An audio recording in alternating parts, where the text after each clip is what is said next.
আসছি কি আসছি না? ভারতবর্ষে UP, Uttar Pradesh, I love Mohammad এই কথা লেখার জন্য হাজার হাজার মুসলমান জেলখানাতে এখন তারা কারারুদ্ধ আছে।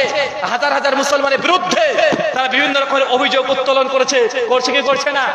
যে ব্যক্তির কারণে আই লাভ মোহাম্মদ এই শব্দ বলছে কোন মুসলমান আজকে যারা জীবিত আছে, কেউ নবীকে সার পরেও নবীর প্রতি ভালোবাসা হৃদয়ে আছে না নাই? নবীর বিরুদ্ধে কেউ যে টুক একটা শব্দ করে দেয়, মুসলমানের ব্রেন নিতে পারে না। নিজের বাপের বিরুদ্ধে যদি 4-5টা গালিও দিয়ে দেয়, মায়ের বিরুদ্ধে কথা বলে দিলেও মুসলমান সহ্য করে নেয়।